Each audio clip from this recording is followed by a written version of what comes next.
Welcome in everybody to the 9th video in my 2024 Rookie Prospect Profile series. Today we're taking a look at my Rookie 111 in 1 quarterback leagues and 2.01 in Superflex leagues. My wide receiver 6 in this class, Texas wide receiver Adonai Mitchell, who has all of the makings to be a potential top 10 receiver in the NFL if he can just develop more as an overall receiver and route runner. Taking a look at his college career, Mitchell first started at Georgia in 2021 in the same recruiting class as Brock Bowers, plus Ladd McConkey's first season after redshirting in 2020, and it was also Jermaine Burton's second season on the team as well. So for him to come in as a freshman and post over 400 yards and 4 touchdowns in that receiver room is fairly impressive, especially when he has touchdowns against Michigan and Alabama in the college football playoffs.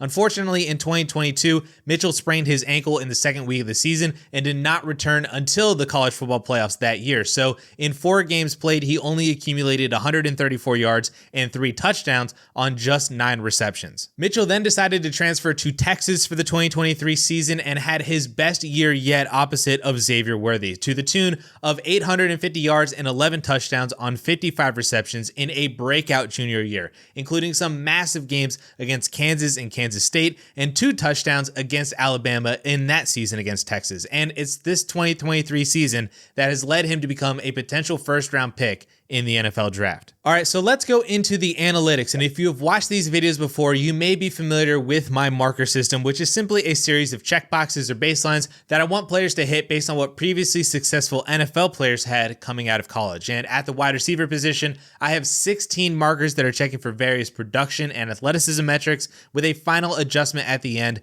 based on draft capital. And currently, Adonai Mitchell is grading out with only 4 markers hit, which is not great. And actually, all 4 of those markers hit are from the NFL Combine with his size and speed. He does not hit a single marker from production. He has no yards per team pass attempt baselines, no market share baselines, no fantasy points per game baselines. And even though he did break out at a 30% threshold as a junior last year, he is a slightly older prospect, so he didn't hit those baselines either for breakout age. The one thing that is going to prop him up post-draft is the fact that he'll most likely be a first-round pick, which is going to bump him up to 5 markers hit and then join a pretty 50-50 group of players in terms of success at the NFL level. By that, I mean that since 2010, there have only been 7 receivers drafted in the first 2 rounds who only hit on athleticism markers and have 0 production markers. That's Kelvin Benjamin, Michael Thomas, Dante Pettis, Van Jefferson, Dwayne Eskridge,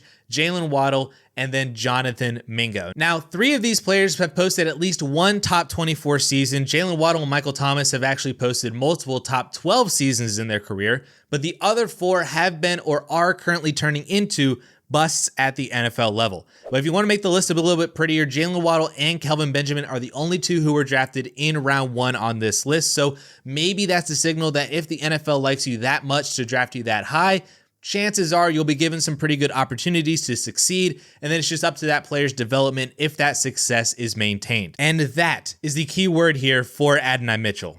Development, because on film, you see all of the athleticism metrics that he showed at the NFL Combine. You see the X receiver size, you see the sub 4.4 speed, the nearly 40-inch vertical. It is all there on film.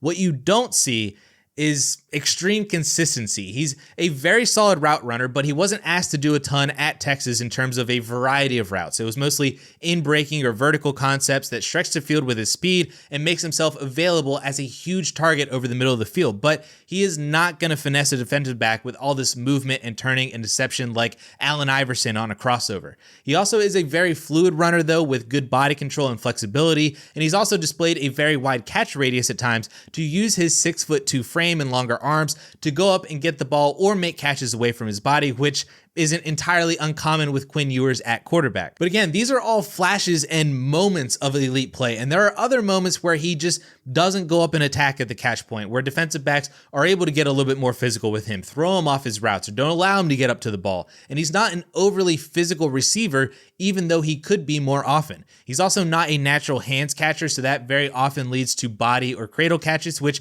isn't really ideal as well too. And perhaps the biggest annoyance that I have with Adonai Mitchell is what Lance Zierlein so politely called fluctuating intensity, but I'm just going to call it what it is. He completely takes off plays, and he even talked about it at the NFL Combine. Now, if that's a coaching thing, he was told to do that, then fine. But if that is just himself doing that, then he's going to have a problem at the NFL level with certain coaches because they are not going to like that. So again, the entire story here with Mitchell is development, traits, and potential. I really wish that he had some more production in college, or at least some more yards last year to match his touchdown output. It's a very similar issue that I have with Keon Coleman as players who have a lot of touchdowns but never had a season above 2 yards per team pass attempt. That list is also rough of first and second round receivers to never break 2 yards per team pass attempt in a season. Since 2015, we have Dorial Green-Beckham, Mecole Hardman, Paris Campbell, DK Metcalf, Van Jefferson, Henry Ruggs, Jalen Waddle again,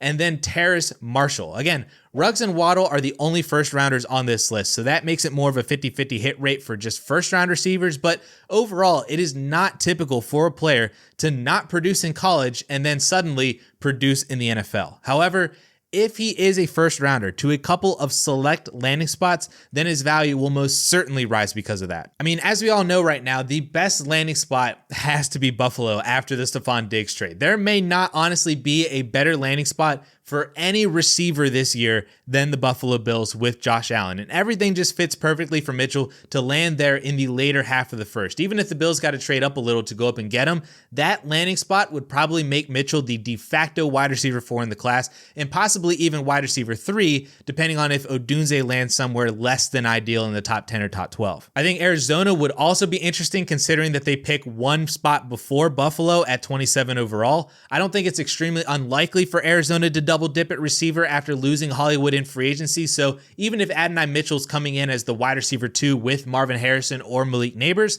that is still a great landing spot with Kyler Murray to where he would still be a solid pick in the late first round of Superflex leagues. I also wouldn't mind him in Dallas or Cincinnati either, assuming that T. Higgins is traded, where he can be paired with a great quarterback and be the wide receiver 2 across from an elite receiver that is drawing more safety attention. I think those spots would be places where his efficiency can outshine some lower volume, but he can be a big play threat who can also take over as the wide receiver 1 should anything happen to Jamar Chase or CeeDee Lamb, kind of like Jalen Waddle in Miami, so to speak. And then I'll also add in here Pittsburgh and Jacksonville as teams with other solid receivers already on the team, but they could benefit from an X receiver who can spread the defense and make plays downfield. They're not the most ideal landing spots, but they wouldn't be bad for Mitchell for fantasy, and I think would work as a place for development and potential long-term upside. But if I'm being completely honest here, I'm not that in love with Adonai Mitchell as my wide receiver 6 in this class. The production profile just is not where I want it to be, but out of all the receivers left with less than ideal production profiles,